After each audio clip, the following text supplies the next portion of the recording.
Ethan Collins knew something was wrong the second he opened his back door. The morning air, usually crisp and filled with the scent of pine, hit him with a void. His boots crunched softly over frozen grass as he scanned the space next to the woodshed. Empty. The entire stack of firewood he had split, stacked, and seasoned for winter gone. Not a single log remained. Not a trail. Not a note. Nothing but a barren patch of gravel and flattened snow. He blinked, rubbed his eyes, and paced the spot again. Was he sleepwalking now? Had raccoons suddenly become lumber thieves? No. This was theft. Bold and deliberate. Ethan marched back inside, jaw clenched, and queued up his security camera feed. And there it was. At exactly 6:42 a.m., a white pickup truck rolled to a halt outside his yard. Two movers climbed out, glanced around, then began loading log after log into the truck bed. But what sent Ethan's blood pressure through the roof was the figure orchestrating it all. Karen Whitmore, president of the Aspenwood Pines Homeowners Association, or as she liked to call it, Community Standards Chair. There she stood, wrapped in a designer coat and wielding a clipboard like it was a badge of federal authority, barking orders as though this were some kind of municipal emergency. She didn't sneak. She didn't hesitate. She didn't knock. She simply took. And then she waved the movers off like a general dismissing a successful raid. Ethan stared at the screen in disbelief, hands balling into fists. Karen had finally crossed a line. In the past, she had nitpicked mailbox flags, issued fines over lawn lengths, and once tried to ban inflatable snowmen for visual inconsistency. But this was straight-up larceny, and it was personal. She'd claim it was for the good of the HOA. Maybe she'd say it violated her imaginary curb appeal standards. But he knew better. Ethan's firewood hadn't just vanished. It had been commandeered, and not for any emergency. No, she had plans. Big ones. The HOA bonfire was coming up, and Karen, never one to spend her own money when she could take from others, had apparently decided his private supply would look better on public flames. Fine. Ethan zipped up his coat and stomped down the street toward the home with the pristine yard and matching flags that looked more like a military compound than a suburban house. Before he even reached the porch, the door swung open. Karen stood there with a synthetic smile stretched across her face like plastic wrap. "Ethan, what a surprise," she chirped, already feigning innocence. "How can I help you?" "You can start," he said through gritted teeth, "by explaining why you stole my firewood." She blinked dramatically. "Stole? Oh, no, that's such an aggressive word. I merely redirected it to where it was most needed. The HOA bonfire requires a lot of wood, and yours was available." "Available?" Ethan repeated. "It was on my property." Karen waved a manicured hand. "Barely visible. And frankly, it was stacked in a rather disorderly way, unbefitting our community image. I did you a favor." Ethan could feel his pulse hammering in his ears. "So what? You just took it because you thought you could?" She gave a short, patronizing laugh. "Oh, Ethan, it's just firewood. You can always get more." He stared at her, expression unreadable. Then, slowly, he nodded. "Sure. You're right. I'll just get more." Karen tilted her head like she had just won. "See? That's the spirit." But behind Ethan's calm nod was something she didn't see. A plan. Not a plan for property recovery. Not for a formal complaint or small claims court. No, what formed in Ethan's mind was something far more poetic. If Karen wanted firewood for her little community event, he'd gladly provide it. In fact, he'd go out of his way to make it extra special. That night, in his garage lit only by the flicker of a workbench lamp, Ethan got to work. He found an old box marked camping stuff, rummaged until he found what he needed, and began selecting logs, cutting them open with surgical precision. Inside each one, he placed a few dozen of his secret weapon, red imported fire ants. Bred in the backwoods and meaner than sin. He sealed the logs with care, carved airflow vents just wide enough for oxygen, but not wide enough for escape. These ants weren't just passengers. They were part of the plan. And once the fire started, the heat would do the rest. By morning, a fresh stack of logs, visually identical to the ones Karen had stolen, sat outside Ethan's garage in perfect view of the street. Sure enough, she came again, not even trying to disguise it.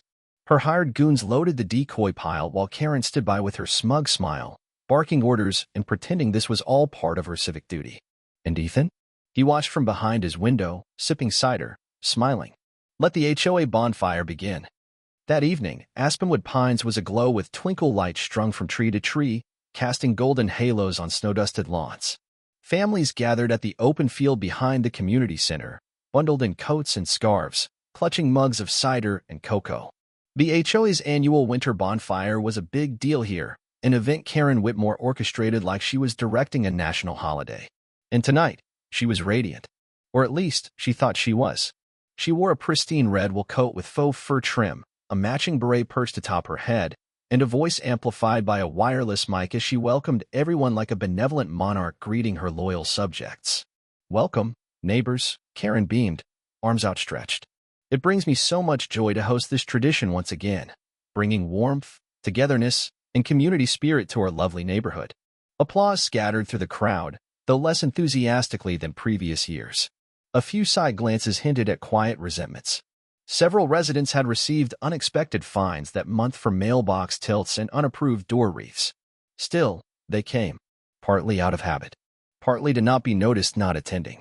Ethan arrived late, standing near the edge of the gathering, face half hidden under a beanie, hands in pockets. He didn't need to be front and center. His part was done. Now he watched. At the heart of the event was the bonfire pit, a 5-foot iron ring surrounded by benches and hay bales. A pile of logs sat nearby, stacked neatly and proudly, waiting to fuel the flame. Karen approached it with ceremony, lifting a single log like it was Excalibur. "This," she declared, "is our first flame, a symbol of how one spark can ignite a community." The crowd politely clapped. She tossed the log into the pit. Then another, and another. And then the ants woke up. It began subtly. A few tiny movements in the ashes. A strange twitch on the bark. A woman in the front row frowned and swatted her leg. A child whined, tugging on his dad's coat. Then a shriek. Then another. The logs cracked in the heat, and with them came the swarm, thousands of red fire ants, driven into a frenzy by the rising temperature, pouring out of the wood in streams, biting, crawling, attacking anything that moved. Screams rippled across the event space as families scattered. Hot drinks flew, chairs toppled, and tables overturned. Karen stood frozen for a split second, her smile collapsing into confusion, then panic, as ants surged from the pit and up her sleeves, down her collar, across her meticulously curled hair. She shrieked. Not the refined yelp of a startled socialite, but a raw, unfiltered, primordial scream that echoed across the neighborhood like a siren. She flailed. She spun. She slapped at herself wildly. She backed into the refreshments table, knocking over a cauldron-sized punch bowl of spiced cider that drenched her in sticky warmth, and stuck to her like glitter on glue. Chaos broke. Children ran. Parents shouted. One man tried to douse the fire with a cooler of snow. Another tossed his jacket into the flames after it caught an ant brigade. A woman tripped over a fallen candy table, smashing headfirst into a pile of gingerbread cookies. And Karen? Karen made it 3 steps before colliding with the marshmallow station. Bags of jumbo mallows burst on impact, coating her in a storm of sugar. Her boots slipped, her legs shot out from under her, and she hit the ground with a spectacular thud, flailing like a drowning turkey in molasses. When she stood again, if you could call it that, her beret was gone, her hair was soaked in cider, and her face was a sticky canvas of burnt sugar and ant fury. "Biological attack," she screamed. "This is biological terrorism." Nobody moved to help her. Not one person.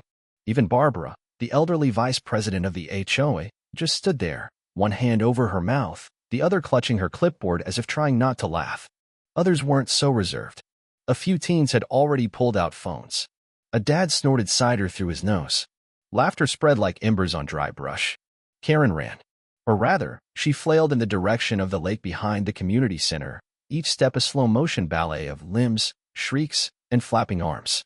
She tripped twice, nearly dragged down by a rogue marshmallow sticking to her boot. Then, with zero grace and maximum drama, she plunged into the lake. The splash silenced the chaos for a beat. Then came the giggles. Then full-blown laughter. Even the ants seemed to pause, as if to appreciate the comedy.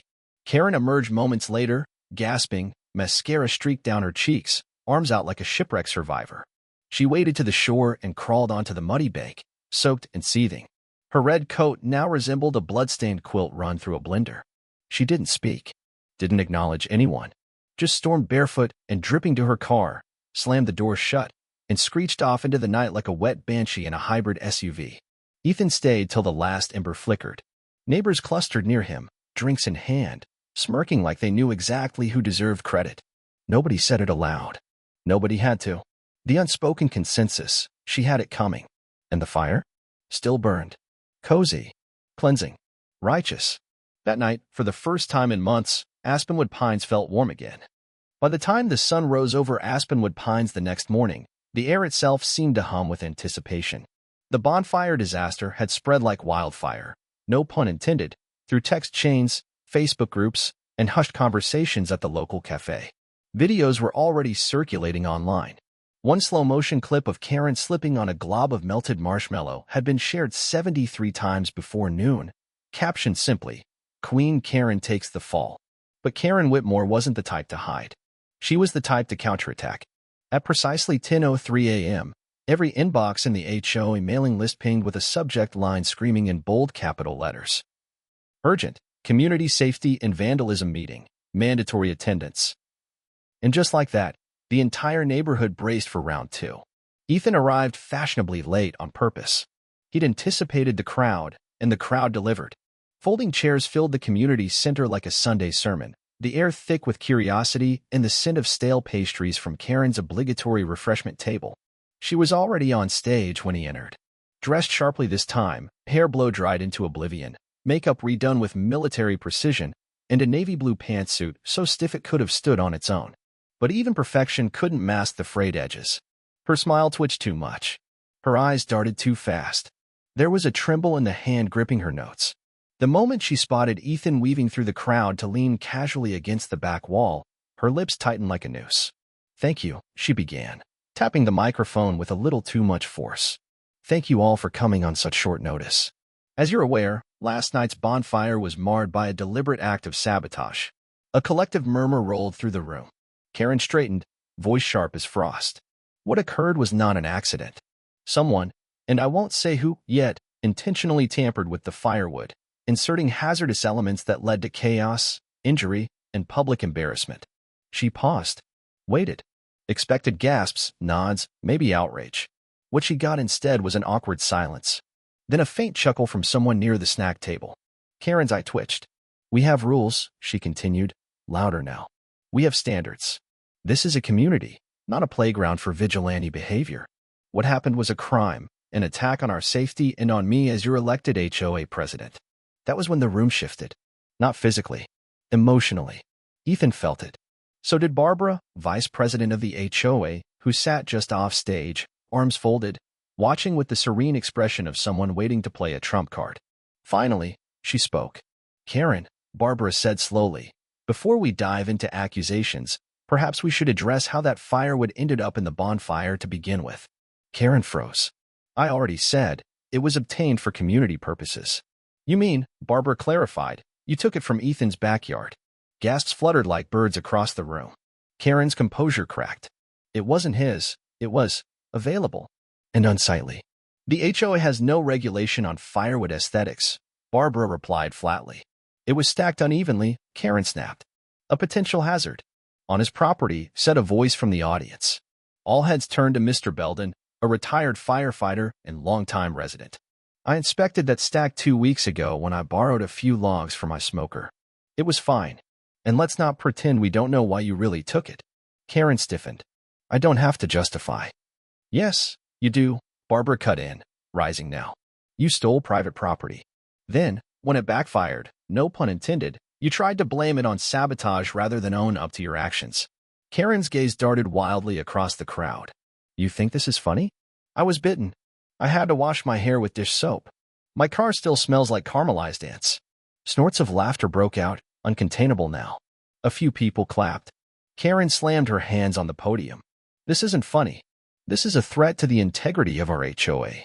"No, Karen," Barbara said calmly, stepping forward. "You are." And that's when it happened. "I moved to call a vote," Barbara announced. Effective immediately, to remove Karen Whitmore from her position as president of the Aspenwood Pines Homeowners Association. The room went dead quiet. Karen looked like she'd been slapped. "You can't be serious," she whispered. Barbara turned to the room. "All in favor?" Hands shot up. Dozens. Dozens more. Ethan didn't even need to lift his. The decision was already made. Karen staggered back, her mouth working like she wanted to summon a retort. But nothing came. No threats. No ultimatums. No clipboard to wield. She had lost. Truly, finally, irreversibly lost. "You'll regret this," she muttered, her voice cracking. "You'll see." Then she grabbed her bag, turned on her heels, and stormed out of the building to a chorus of polite applause and one lonely whoopee cushion noise from the back. The door slammed behind her. And just like that, Karen Whitmore was no longer president of anything. The silence that followed Karen's dramatic exit lingered in the room like a cleansing breeze after a violent storm. For a moment, no one moved. Then a slow ripple of relieved laughter began, soft at first, tentative, as if testing whether it was finally safe to laugh again. And then it grew. What began as muffled chuckles turned into thunderous applause. Chairs scraped back, backs were clapped, and neighbors who hadn't spoken in years exchanged knowing looks. Ethan, still leaning casually against the wall, let his arms fall to his sides, breathing in the rarest thing Aspenwood pines had felt in years. Relief. The tyranny was over. No more absurd fines for mailboxes half a shade off regulation beige. No more passive-aggressive newsletters warning about unapproved holiday cheer. No more HOA emails signed with a digital signature that read, "Karen Whitmore, HOA President, Aspenwood Pines, founder of Community Standards Initiative." Gone. All of it. Like smoke from a fire finally allowed to die out. Outside, the air was winter-sharp and clean. Clouds hung low and heavy with the promise of snow, and the streets were unusually quiet. Not eerie, just calm. There were no clipped heels stomping down sidewalks, no sudden surveillance from Karen's porch-mounted binoculars, and no mysteriously ticketed trash bins left out too long. Ethan didn't go straight home. Instead, he walked the long way, cutting through blocks, past the houses of neighbors he barely used to nod to. But now, as he passed, heads turned. Curtains shifted. People waved. Some even came out onto their porches. "Hey, Ethan," called one man, raising a cup of cocoa. "You coming to the bonfire after party tomorrow night?" Ethan raised an eyebrow. "Didn't know there was one." "Oh, there is now," the man grinned. "Barbara's hosting. No clipboard required." Further down the street, Mrs. Doherty, who'd once been fined for having a ceramic frog in her flower bed, walked up with a plate of cookies. "Just wanted to say thank you," she said, offering the plate with trembling hands. "Don't know what you did or didn't do, but I haven't laughed like that since the HOA tried to ban wind chimes." Ethan took the cookies with a quiet smile. Glad things are finally starting to feel normal again. By the time he reached his porch, the sun had dipped behind the trees, casting long shadows over the snow-covered street. He paused before going inside, breathing in the evening air. His new firewood stack stood proudly beside the door, untouched, undisturbed, and completely his. He lit a small fire in his backyard pit, not for revenge this time, not for spectacle, but just for warmth. A few neighbors wandered over, one with cider, another with folding chairs. No one said much. They just sat, side by side, warming their hands, watching the flames crackle against the cold air. One by one, they started talking not about rules or fines or approved colors, but about their lives. A baby on the way. A kid getting into college. Someone finally repainting their garage after putting it off for years. It felt real.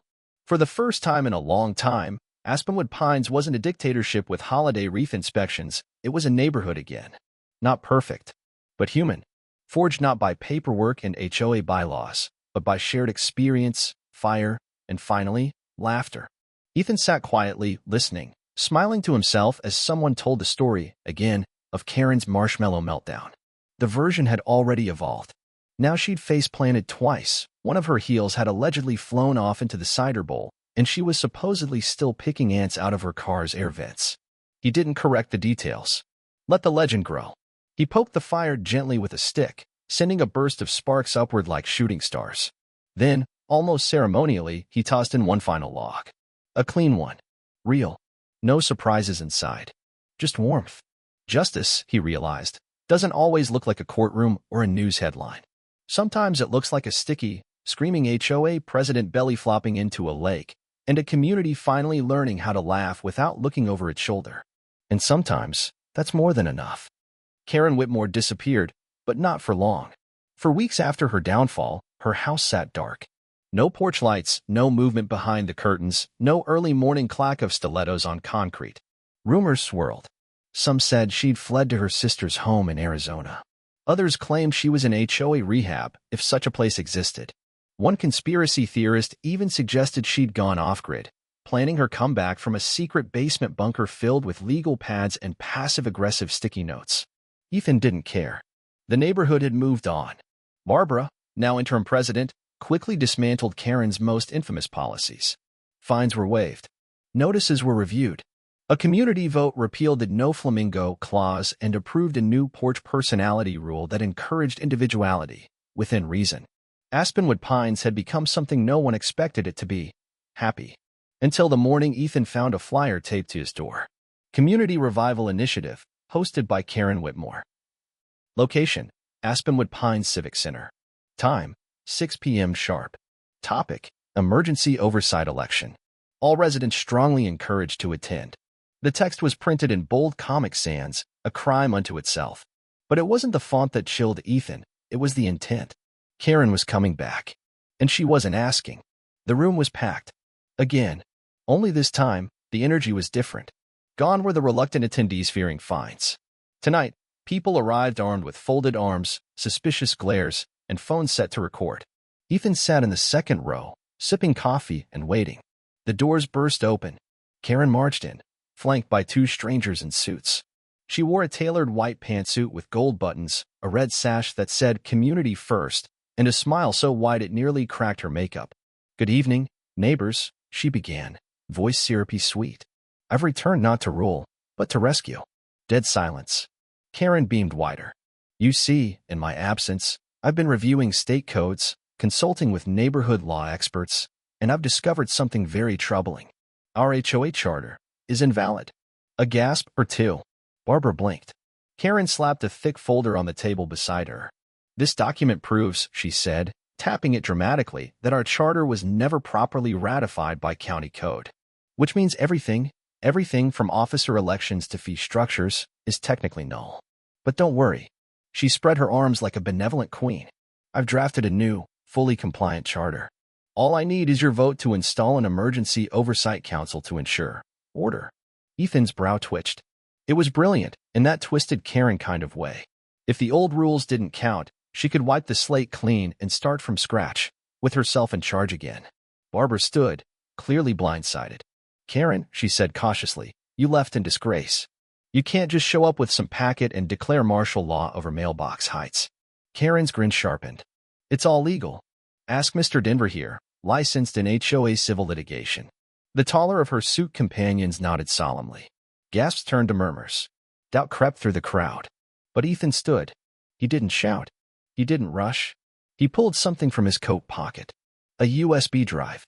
"Funny," he said casually, "because while Karen was rewriting our neighborhood constitution, I was doing some rewriting of my own." He handed it to Barbara, who plugged it into the projector behind the podium. The screen lit up. Surveillance footage. Karen. Stealing the original Firewood. Ordering movers. Bragging about how no one would dare stop her. Then, another clip, audio from a phone left near her porch 2 days after the bonfire. Her voice. "All I need is one loophole. They'll panic, beg me to take control. They're sheep. They need a shepherd." Gasps became growls. Karen's face drained of color. Ethan turned to the crowd. "This woman doesn't care about community. She cares about control. She doesn't protect us. She manipulates us." Silence. Then a voice from the back. "I move to bar Karen Whitmore from all future HOA proceedings, permanently." "I second that," shouted another. Barbara raised her hand, steady. "All in favor?" A sea of hands. Karen turned in slow horror as the realization hit. This wasn't a debate. This wasn't a tie. This wasn't even close. This was banishment. Her mouth opened, but no words came. Her own lawyer stepped back, clearly done. Her stack of papers slid off the table in a sad, papery sigh. She didn't storm out this time. She slinked away. Quiet. Head low. One heel clicking awkwardly as she disappeared into the cold. Ethan lit a fire that night. A real one. No ants. No traps. Just peace. Neighbors drifted over, some with wine, others with stories. They called it Freedom Friday, and before long, it became a tradition. Every month, people gathered. No rules. No HOA drama. Just laughter and logs on the flame. Someone carved a small plaque and nailed it to Ethan's old woodshed. Burned once. Never again. And above it, they mounted something else. Karen's old clipboard, laminated, scorched at the edges, and covered in signatures. A symbol. A warning. A victory. The HOA was no longer a tool of power, it was a shield of unity. And the fire would always burn in their favor.